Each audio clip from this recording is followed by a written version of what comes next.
Olá, boa tarde. 102 pessoas morreram em presídios brasileiros nos primeiros dias de 2017. As prisões estão superlotadas, a justiça é lenta e assim organizações criminosas decidem sobre a vida e a morte dos detentos. Mais uma vez, a situação é considerada gravíssima. Os estados pedem ajuda federal para conter a crise. 100 agentes da Força Nacional desembarcaram na base aérea de Boa Vista, em Roraima. Além do efetivo, o estado recebeu equipamentos e armas. A ajuda chegou ao estado após 33 presos serem assassinados no dia 6, dentro da penitenciária agrícola de Monte Cristo. A missão deles é apoiar e ajudar na guarda dos presídios, guarda externa e segurança na cidade e no estado de Roraima todo. Em Manaus, no Amazonas, os primeiros agentes da Força Nacional chegaram ainda na madrugada. O estado também recebeu um helicóptero da Polícia Federal para ajudar na recaptura dos mais de 100 presos que fugiram durante o massacre no Compage, complexo penitenciário Anísio Jobim, na semana passada. O diretor do presídio, José Carvalho da Silva, foi afastado do cargo. 2 detentos o acusaram de receber propina para facilitar a entrada de armas, celulares e drogas. Ele nega as acusações. Além de Roraima e do Amazonas, Acre, Mato Grosso do Sul, Rondônia e Tocantins também pediram ajuda. O ministro da Justiça, Alexandre de Moraes, recebeu defensores públicos da União, do Amazonas, de São Paulo e do Distrito Federal. Ficou decidido que os defensores farão um mutirão, primeiro no estado do Amazonas, para tentar acelerar a liberação de presos e diminuir o problema da superlotação nas cadeias. Nós temos várias frentes de ataque. A primeira frente seria os presos provisórios. Outra frente, os presos que já foram condenados. O projeto, na verdade, ele tem um slogan de dar liberdade a quem tem direito à liberdade. Então, só serão soltos aquelas pessoas que estiverem em condições. É uma crise aguda em alguns estados, grave, que se soma a uma crise crônica de muito tempo, mas que, em conjunto, o governo federal e governos estaduais estão trabalhando para solucionar. Para falar sobre a situação dos presídios brasileiros, recebemos a advogada Adriana Nunes Martorelli, presidente da Comissão de Direito Criminal e Penitenciário da OAB São Paulo e vice-presidente do Conselho Penitenciário do Estado de São Paulo. E também Ivan Marques, diretor executivo do Instituto Sou da Paz. Você pode aqui participar da nossa conversa com as suas perguntas e comentários pelo Facebook e pelo Twitter. Os endereços vão aparecer aí ao longo do programa na sua tela. Boa tarde, obrigada pela presença hoje aqui com a gente. Vamos começar a nossa conversa hoje tentando explicar os motivos que levaram a essa situação a que nós estamos assistindo aí, esse caos em nossas penitenciárias. Quais são as principais razões que explicam isso? Bom, na verdade, me parece que não é uma situação nem um pouco surpreendente. A mim não surpreendeu. Entristece, óbvio, porque é uma situação anunciada, você nunca sabe aonde ela vai eclodir, mas inevitavelmente ela vai Podemos dizer que se trata de uma tragédia anunciada, uma tragédia anunciada, né? E são vários problemas envolvendo, né? Quer dizer, como o Estado brasileiro tem pensado hoje as suas políticas públicas de um modo geral e como o Estado brasileiro tem utilizado a prisão como uma resposta para a reação social diante da ausência dessas políticas sociais que estão deficitárias, que não estão atendendo as populações no básico. E eu estou falando das unidades da Federação dos Municípios, né, nos planos diretores que não pensam a inclusão da criança, do adolescente, né, a doutrina de proteção integral que não é executada, enfim. E o que acontece? As pessoas encarceradas, o Brasil hoje é a 4ª população carcerária do mundo, uma população que tem demonstrado só aumento, ao contrário dos países que antecedem, como, Brasil, como a Rússia, Estados Unidos e China, né? Em ordem, Estados Unidos, Rússia e China. Todos esses 3 países que nos antecedem têm tomado medidas... Uma população carcerária maior, no entanto, vem decaindo. E no Brasil, a população de 4ª, daqui a pouco seremos a 3ª população mundial. A população carcerária hoje é composta por jovens, né, entre 18 e 29 anos. Eu fui ouvidora da Fundação Casa, portanto, contatei também os autores de ato infracional, que são essa população que amanhã vão ocupar as unidades prisionais, que tem como sonho ir para as unidades prisionais, os CDPs, né? E, enfim, é uma morte anunciada, é complexo, né? E quando as pessoas são encarceradas, existe uma ausência do Estado, porque o Estado responde no sistema como ele responde no seio social de um modo geral. Essa ausência do Estado, que só aprisiona, mas não está dentro, gera uma necessidade de sobrevivência e essas pessoas, umas acabam se subjugando às outras, que é o que reforça as facções criminosas atuarem. A Adriana tem total razão quando ela fala que o problema prisional brasileiro é um problema da sociedade. A gente tende a querer esconder os nossos presos e querer eliminar da sociedade aqueles que são considerados os que não pertencem. E para trazer um pouco de número para essa situação, para que os nossos telespectadores entendam um pouco a quantidade de presos que a gente tem, hoje o sistema carcerário brasileiro ele tem 67% de superlotação. Isso quer dizer que se a gente pegar um ônibus, as pessoas utilizam transporte público, é um ônibus e meio a mais do que caberia de gente dentro de um lugar desse. São 250 mil pessoas que superlotam os nossos presídios. E o que muita gente não sabe é que boa parte dessas pessoas nunca foram levadas a julgamento. Então, a gente tem uma situação caótica das chamadas prisões provisórias que só alimentam esse tipo de situação caótica. A gente tem países como o Chile, onde o número de prisões provisórias de pessoas encarceradas esperando julgamento é de 22%, e no Brasil isso chega a 42%. Então, você superlota presídios com gente que não deveria estar ali, e ainda cria esse problema de total falta de controle. Onde o Estado não vai controlar, onde o Estado está desorganizado, o crime acaba organizado. A doutora Adriana conhece bem essa realidade de perto, né? O interior das nossas penitenciárias. Eu gostaria que você trouxesse para a gente aqui um exemplo, né? O Ivan colocou aí, são presídios superlotados, citou o caso das prisões provisórias, né? Muitas vezes pessoas que são presas aí em flagrante, por exemplo, que são criminosos, mas não, digamos assim, tão perigosos quanto tantos outros, Crimes de e menor todos potencial. crimes de menor potencial, no entanto, todos ali no mesmo ambiente. É possível dar um exemplo do que essa situação leva? Só para qual que é pegar a relação disso, né? Por que isso pode resultar no que nós estamos assistindo Pegar o gancho hoje? importante que o Ivan trouxe, né, desses presos provisórios, muitos, como ele disse, sem condenação, essas pessoas permanecem, às vezes, 9, 10 meses sem ser apresentado por um juiz. Só que desse total de 42% que está hoje ocupando o centro de detenção provisória em São Paulo e outras prisões provisórias no resto do Brasil, desse total, dos 42%, 50% tende a ser inocentado. Ou seja, do total da população carcerária, 20% não precisaria estar preso. Então, o que você percebe? Que existe uma falta de aparato nos mecanismos formais de controle da criminalidade, que começa com a polícia, né? É onde os conflitos sociais são levados, esse aparato de mediação desses conflitos sociais deveriam existir dentro dos distritos policiais do Brasil inteiro, para que se pudesse separar o que efetivamente é um ato criminoso, ou o que efetivamente é uma circunstância que depende de outro sistema público, outra rede de apoio para ser resolvido. Um exemplo, a Lei Maria da Penha, por exemplo, que está, assim, 10 anos de Lei Maria da Penha, muito festejada e tal, mas a Lei Maria da Penha, na sua implementação no seu dia a dia, ela tem causado uma série de danos também para famílias, porque o judiciário demora demais para ofertar a resposta, né? Demais para reunir a família que está separada. E por que eu estou tocando nesse assunto? Porque nessa população de presos provisórios, muitas vezes tem também cidadãos que estão preventivamente recolhidos em centros de detenção provisória. Você tem, por exemplo, em São Paulo, eu vou dar um exemplo paulista, porque é o que eu conheço melhor, e porque o São Paulo tem 1/3 da população total, 36% dos presos do Brasil estão em São Paulo, é o maior sistema prisional da América Latina, tem a maior penitenciária feminina da América Latina, que é a PF Santana, né? Então tem também a maior quantidade de soluções para esses problemas. Agora, acredito que quando vocês colocaram aqui, que se dá uma resposta para a população quando se coloca alguém atrás das grades, mas o quanto colocar uma pessoa que cometeu um crime atrás das grades, prender uma pessoa, isso tem como resultado a diminuição da violência, a diminuição da criminalidade, que é o que todos esperam? A gente precisa Qual discutir, é a relação a gente precisa discutir a função da pena, né? O que se quer colocando alguém atrás das grades.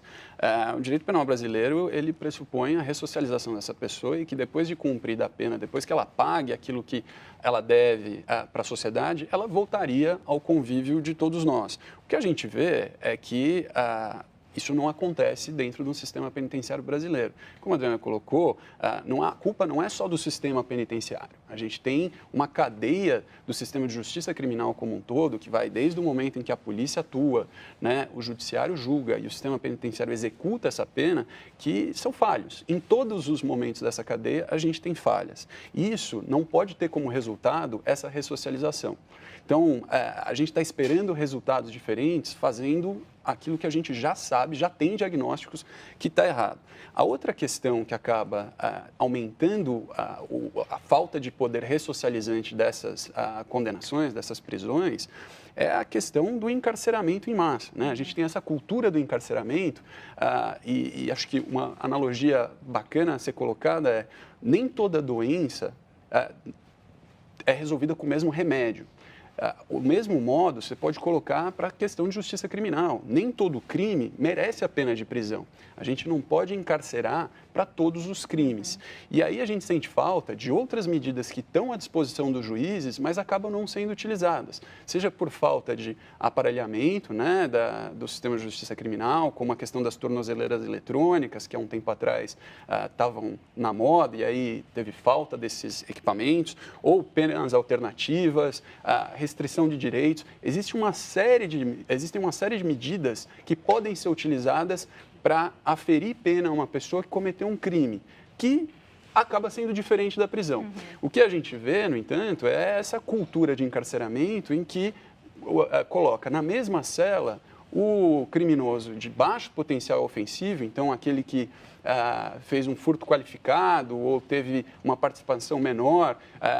O Instituto Sou da Paz fez uma pesquisa grande sobre o microtraficante. O que eu quero dizer com isso? Aquele que foi pego com baixa quantidade de droga, não tem antecedentes criminais, não portava arma, não tem histórico de violência, não faz parte de uma facção criminosa, essa pessoa acaba indo para a mesma cela que o grande traficante. E aí que está o grande problema, né? Porque a gente vê que aí essas pessoas, esses presos, precisam se relacionar com os outros criminosos das facções, até por uma questão de sobrevivência, não é, doutora Adriana? Antes de passar a palavra, tem muitas pessoas aqui participando da nossa conversa.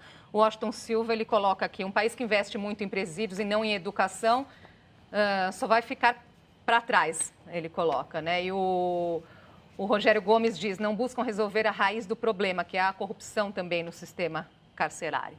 Doutora Adriana. Bom, já que eles tocaram nessa questão da corrupção e da educação, a gente tem um Plano Nacional de Educação. Em São Paulo, houve um avanço nesse sentido, porque a Secretaria de Educação que oferta salas de aula para as pessoas encarceradas, então o professor que atua na rede é o mesmo professor que atua nas salas de aula, só como o Ivan estava colocando, o problema é que assim, se torna ingerenciável políticas públicas prisionais, considerando que o sistema prisional recebe o resultado de todas as falhas anteriores ocorridas, né? Quer dizer, ou seja, você encarcera uma juventude sem perspectiva, você não consegue dar conta dessa população, né?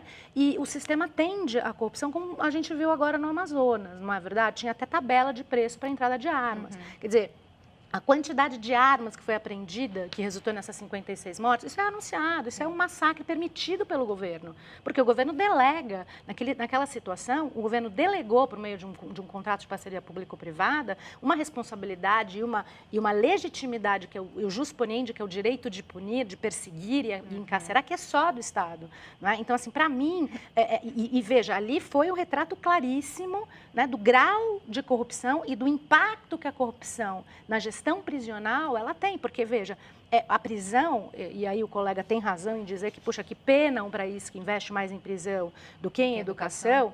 É por isso que eu fico esperançosa quando eu vejo uma sala de aula com o professor da rede atuando e vejo alunos legais, vejo presos postulando as notas do Enem para poder estudar. Eu vejo muito isso também, né? Então, eu lamento muito por essa juventude estar subjugada numa rede de intrigas e corrupção que é alimentada pelo próprio Estado, por meio desses agentes corruptos e por meio de mecanismos de gestão que precisam ser muito discutidos, né? A gente tem muitas outras alternativas antes de pensar em parceria público-privada.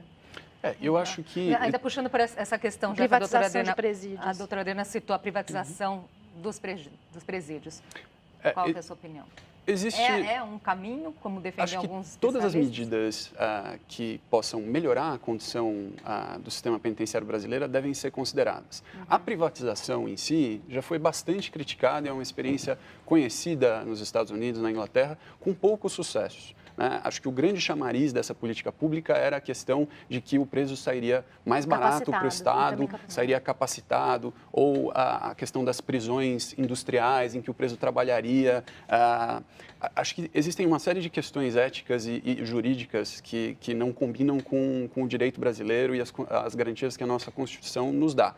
Mas, do ponto de vista pragmático, o preço desse preso acaba sendo mais caro. O caso de Manaus, a gente viu uma parceria público-privada entre a penitenciária de Manaus e o governo do estado do Amazonas, que tinha como custo desse preso quase R$1.000 a mais do que um preso custodiado por uma prisão estadual. Então, ainda é um modelo muito complicado no Brasil. Existem alternativas do sistema penitenciário, como as APACs, mas que também têm questões difíceis. Me parece que um modelo que funcionou na Fundação Casa, em São Paulo, com a diminuição das unidades, com maior capacidade de controle daqueles que estão ali sob a custódia do Estado, me parecem modelos mais interessantes do que simplesmente privatizar. Nós vamos precisar fazer uma pausinha aqui na nossa conversa. E a Maíra Curso estava justamente pedindo para vocês comentar a questão da privatização. Já foi comentado, então a gente volta já.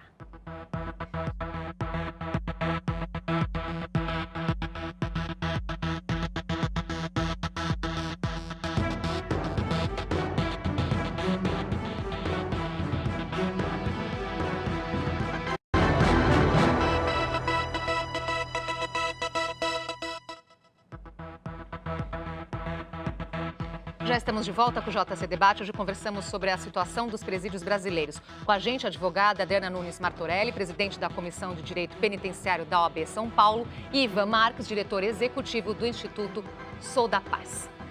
Nós estamos aqui durante o intervalo comentando quais são os delitos mais praticados, E quem é que vai para a cadeia também, doutora Adriana? Então, aconteceu nos últimos indicadores, Ivan deve ter acompanhado, que o Instituto Sou da Paz, ele tem demonstrado uma seriedade imensa com os temas e dados coletados.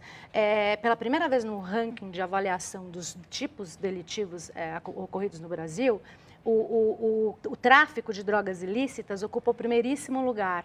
Não é? O tráfico de drogas ilícitas. Então, assim, a população prisional aumentou num todo, o número de mulheres encarceradas aumentou quase que 500 vezes mais do que a população geral, por causa do envolvimento das mulheres com o tráfico de drogas ilícitas. O segundo delito mais praticado é roubo. Quer dizer, o roubo, que sempre foi o delito patrimonial, que esteve no primeiro ranking dos delitos praticados, foi para segundo lugar, praticamente do lado de furto e receptação. E, por fim, homicídio. Homicídio é o terceiro crime mais praticado no geral e é o quarto crime praticado por mulheres. Então, assim, a letalidade também tem aumentado muito, independente de quem é o autor ou a vítima. Isso é um dado importante para você ver que a população está mais jovem, mais envolvida com a droga, que é um problema mundial, e a criminalização, e até a modificação da lei de 2006, que nós achamos que ia trazer um cenário diferente, separar melhor o usuário daquele pequeno traficante, realmente daquele dono do produto, não funcionou como se pretendia. Vamos agora, nós separamos aqui numa tela os principais pontos que foram anunciados pelo governo, o Plano Nacional de Segurança. Sei que são muitas questões aí, mas só para a gente passar por algumas e saber a opinião de vocês, Então, tá aí, reduzir homicídios em 7,5%, 7,5% ao ano, aumentar a rapidez das investigações em 20%, reduzir a superlotação dos presídios em 15% até 2018 e aumentar em 10% a apreensão de armas em 2017. Quer dizer, aumentar em 10% a apreensão de armas em 2017 é até dezembro, ainda este ano. Em linhas gerais, é um plano realista? O que esperar, Ivan? Olha, em primeiro lugar, é preciso dizer que o Ministério da Justiça ele precisa ter esse papel indutor de política pública. Nossa Constituição ela relega ao Estado a maior responsabilidade de segurança pública, mas isso não quer dizer que nem a União, nem os municípios possam se eximir dessa responsabilidade. O plano em si, ter um plano nesse sentido, já é um bom sinal. Acho que esse é um bom aspecto positivo. Mas é um plano que precisa ser considerado que tem como meta ser executado em 2 anos, que é o tempo que esse governo vai ter para implementar sem enfrentar novas eleições e ter a renovação do seu período no poder. E é um plano bastante ambicioso, né? O que acho que mais chocou a sociedade civil foi a ausência prioritária da questão do enfrentamento aos homicídios. A gente tem o Brasil, que é o campeão no número absoluto de homicídios todo ano, né? A gente mata mais do que a guerra da Síria nos últimos 7 anos, com crimes que acontecem todos os dias, e ao invés do Ministério da Justiça focar no problema principal, que é o crime contra a vida, ele acabou focando num plano genérico que abarca inúmeros problemas, o que em teoria não é ruim, mas acaba tirando o foco da necessidade principal.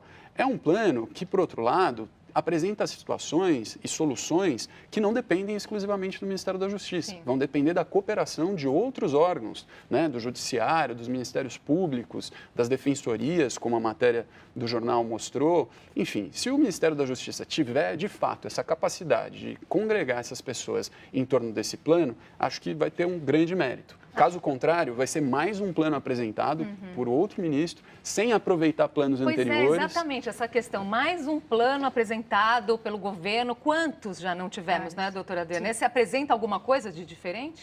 Então, tem o ponto diferente, primeiro, é que como eu nunca tinha visto um plano tão aberto realmente, né? E assim, e ações arrojadas, né? Porque você achar que vai recolher em um ano 10% do total de armas ilegais, eu não consigo imaginar como, porque a gente não dá conta nem de fazer a segurança das nossas fronteiras, né? Isso me preocupa também, porque esse discurso, para ser operacionalizado, ele precisa realmente pensar em termos de gestão. E uma política pública não é um projeto. Sim. A política pública ela é passo a passo, depende de equipamento, depende de capacitação, depende de foco, depende de acompanhamento, enfim, é uma série de questões. Agora, tem uma inovação, uma ideia que emerge nesse plano que me preocupa em especial, que é a utilização do Fundo Penitenciário Nacional, que é um dinheiro bem significativo, que é um dinheiro coletado pelo pagamento das próprias multas impostas diante da prática criminal, né? Como, não sei se o nosso telespectador sabe, mas a gente tem a pena privativa de liberdade, a restritiva de direito e a pecuniária. Essa pena pecuniária, que as pessoas acham que os presos não pagam, mas eles pagam, porque é uma condenação, e se não pagar, ele sofre um processo fiscal, né? Um outro processo. Enfim, esse dinheiro, ele é significativo. Acho que tem 6 bilhões de reais no FUNPEN. E o ministro anuncia a ideia, que me parece perigosa, né, no sentido de você ter políticas públicas bem definidas na área de segurança e na área penitenciária. Importante pensar que o FUNPEN, é o Fundo Penitenciário Nacional, ele serve para a implementação de políticas públicas para o cumprimento da pena e não políticas públicas de segurança, que é uma outra coisa. Então, eu fico imaginando que talvez ele tenha a ideia de pegar esse recurso para investir em ações de segurança, o que seria dramático no que diz respeito à separação desses dois conceitos diferentes, segurança e sistema prisional. Vou trazer mais uma participação aqui do Wagner Leme. Ele coloca aqui, eu sei que minha pergunta não será lida, nós vamos ler sua pergunta, portanto, Wagner. Por que vocês insistem em dizer que temos a quarta maior população carcerária do mundo, se proporcionalmente ela ocupa o número 32? É possível explicar? A gente tem essa diferença do número absoluto de presos no Brasil, que gira em torno de 622 mil presos, e isso coloca o Brasil, em números absolutos, na 4ª posição. A taxa que ele se refere, e aí é preciso checar se o Brasil, de fato, ocupa a 32ª posição, me parece que ela está mais próxima do topo, é uma taxa que divide esse número por 100 mil habitantes. Então, é preciso fazer essa conta e checar os outros países para poder afirmar que o Brasil ocupa essa posição número 32. Me parece que a posição do Brasil é mais próximo dos primeiros colocados, porque, de fato, a taxa de encarceramento aqui, o número de presos, melhor dizendo, é, de fato, exorbitante. Bom, é um assunto que poderia aqui se prolongar por muito tempo, de tão complexo. Sim, nosso tempo está acabando, então, assim, para encerrarmos, né, o ministro marcou para a próxima semana, próximo dia 17, uma reunião com todos os secretários do Estado para discutir justamente essa crise nas penitenciárias. O que esperar desse encontro e o que esperar nos próximos passos, doutora Adriana? Diálogo e padronização. O Brasil precisa definir o que ele pretende fazer em termos de política prisional e falar, nós queremos uma política penitenciária que funcione assim. E esse esse assim, ele precisa ser muito discutido e regionalizado. Um problema prático, por exemplo, as audiências de custódia. A disparidade dos equipamentos necessários a serem acionados para a realização das audiências de custódia, como um padrão brasileiro, ela é muito díspare de um estado para o outro. Eu estou falando até dentro do estado de São Paulo. Mas é importante que se invista nisso, Mas é importante. né? Na audiência de custódia, eu acho que tem que ter uma reflexão séria do judiciário brasileiro e de determinados estados, que é um judiciário que está esquecendo das garantias constitucionais, está esquecendo das garantias constitucionais, princípio da ampla defesa, né? A questão dos prazos, para você se responsabilizar pelo prazo da conclusão do processo, que é uma das metas, essa sim factível, que é você acelerar o andamento do judiciário por meio de uma sistematização, né? TI mesmo, estou falando de tecnologia de informação, célere, unificada. O DEPEN tem trabalhado nisso, nessa unificação de dados. Acredite se quiser, nós não sabemos exatamente qual é a população carcerária em cada estado. Isso não é um número preciso e legítimo a ponto de você torná-lo inquestionável como uma pesquisa precisa ser, não é verdade? Então, nós não sabemos. Uma pessoa que cumpre pena no Amazonas, pode ser que a gente não tenha esse dado aqui em São Paulo. E levantar esse dado de forma mais precisa está no plano também, a informação, né? Eu investiria nesse momento na informação e tecnologia, tanto para investigação como para processamento, eu padronizaria isso. Ivan. Olha, eu acho que um resultado positivo, se é que há algo positivo de todas essas tragédias anunciadas nos presídios brasileiros, é o levantamento desse tema e que está na boca de todos os brasileiros, está fazendo parte do almoço de domingo das famílias, está fazendo parte... A segurança pública vem à tona nesses momentos de crise. O Brasil tende a dar soluções para isso nesses soluços onde essas coisas acontecem. Exato. Então, nessa reunião do ministro, com governadores ou com secretários de segurança, eu acho que a gente precisa de mais participação, não só secretários, não só governadores, não só juízes, a sociedade precisa trazer para si essa responsabilidade de trabalhar para melhorar a segurança pública, né? A gente só vai ter segurança de verdade quando ela for usufruída por todos, quando a segurança for coletiva. E não tratar como um programa distante que não tem a ver comigo. A gente tende a relegar esses problemas. Sim. Segurança pública é problema de polícia. Preso é problema do governador. E ninguém acaba fazendo nada e a gente espera o próximo soluço, a próxima tragédia anunciada, que de acidente não teve nada. Agradeço muito a participação de vocês aqui. Certamente nós voltaremos a esse assunto em breve. Até a próxima. Até a próxima, obrigada. Obrigado. Muito obrigada pela sua participação e uma ótima tarde para você.